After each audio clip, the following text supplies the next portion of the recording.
بسم الله الرحمن الرحيم. الحمد لله رب العالمين، والصلاة والسلام على رسوله الكريم وعلى آله وأصحابه أجمعين. أعوذ بالله من الشيطان الرجيم. بسم الله الرحمن الرحيم. يا أيها الذين آمنوا اذكروا الله ذكرا كثيرا وسبحوه بكرة وأصيلا. وقال تعالى: واذكروا الله كثيرا لعلكم تفلحون. معزز خواتین اور صدر جلسہ، اسلام کی تعلیم اور اسلام کا مطالبہ یہ ہے کہ اللہ کے بندے اور بندیاں اپنی پوری زندگی احکام الہی کے ماتحت گزارے، وہ ہر حال اور معاملے میں اللہ کی فرما برداری کرے، ان کا ایک ایک قول، ایک ایک عمل قانون الہی کے مطابق ہو. اور یہ بات کامل طور پر جب ہی حاصل ہو سکتی ہے جبکہ بندوں اور بندیوں کو ہر وقت اللہ کا خیال رہے، ان کے دل میں اللہ کی عظمت و محبت بیٹھ جائے، خدا کی شان و رفعت و کبریائی کا ان کو ہم استحضار رہے. اس لیے اسلام کا ہم سے مطالبہ ہے کہ ہم کثرت سے اللہ کا ذکر کریں، اس کی تسبیح و تقدیس کے نغمے گائیں، ان کی حمد و ثنا سے اپنی زبان تر رکھیں، اس کی تعریف و ستائش میں مشغول رہے. اس سے ہمارے دلوں میں اللہ کی محبت پیدا ہوگی، اللہ کی عظمت پیدا ہوگی اور دل میں اس کے احکام کی وقعت جاگزی ہوگی. معزز خواتین، یہ ایک فطری بات ہے کہ انسان جب کسی کی عظمت و کمال کے خیال میں ہر وقت ڈوبا رہے گا، دن رات اس کے حسن و جمال کے گیت گاتا رہے گا، تو اس کے دل میں اس کی عظمت و محبت ضرور پیدا ہو جائے گی اور اس کے دل میں بس جانے والی یہ عظمت برابر ترقی کرتی رہے گی. اس لیے ہمیں اللہ کا ذکر کثرت سے کرنا چاہیے. جب ہم اللہ کا ذکر کثرت سے کریں گی، اس کی عظمت و کمال کے خیال میں ہر وقت ڈوبی رہیں گی، دن رات اس کے حسن و جمال کے گیت گائیں گی، اس کی قدرت و شان رفعت کے نغمے گنگائیں گی، تو ہمیں اپنے خالق سے سچی محبت و صادق عشق ہو جائے گی اور اس عشق و محبت سے کامل بندگی کی وہ زندگی جس کا نام اسلام ہے ہم کو حاصل ہو جائے گی. یہی وجہ ہے کہ باری تعالیٰ نے اپنے کلام پاک میں کثرت ذکر کی ہے، بڑی سخت تاکید فرمائی ہے. ایک جگہ ارشاد خداوندی ہے: یا ایھا الذین آمنوا اذکروا اللہ ذکرا کثیرا وسبحوہ بکرۃ واصیلا. ایک دوسری جگہ ارشاد فرمایا: واذکروا اللہ کثیرا لعلکم تفلحون. اللہ کا ذکر کثرت سے کرو تاکہ تم فلاح پاؤ. میری ماؤں اور بہنوں، اللہ کا ذکر، اس کی یاد، اس کی فکر بڑی نفع بخش چیز ہے.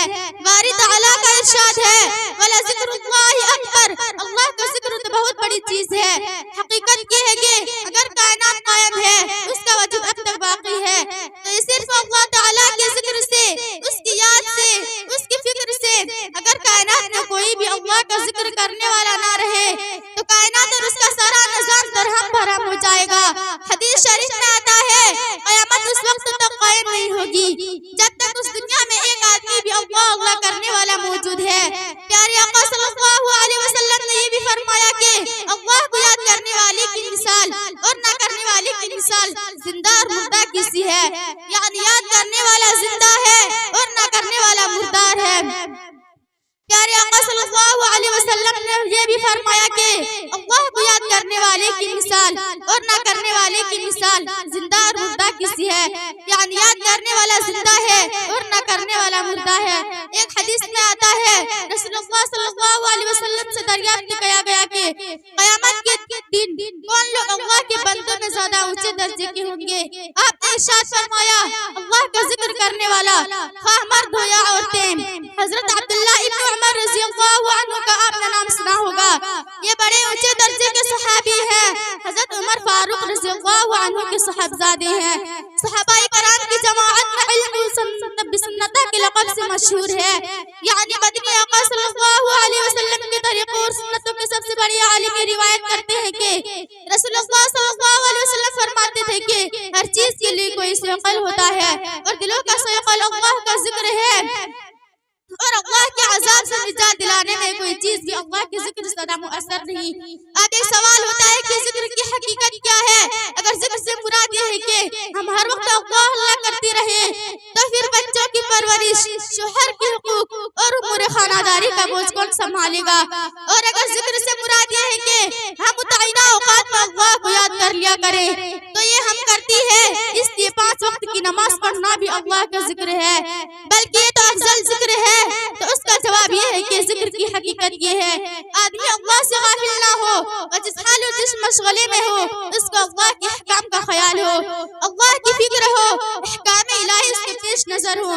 اگرچہ یہ ضروری نہیں کہ ہر وقت اور حال میں زبان سے ذکر کیا جائے، لیکن واقعہ یہ ہے کہ اللہ کے جن بندیوں اور بندوں کا یہ حال ہوتا ہے ان کی زبانیں بھی اللہ کے ذکر سے تر رہتی ہیں، اور یہ حال کہ ہر وقت اللہ کے اور اس کے حکموں کا خیال رہے عموماً انہی بندوں اور بندوں کا ہوتا ہے جو زبانی ذکر کی کثرت کے ذریعہ دل و دماغ میں یاد اور مستقل دھیان کی کیفیت پیدا کر لیتی ہے اور اللہ سے اپنے قلبی تعلق کو بڑھا لیتی ہے۔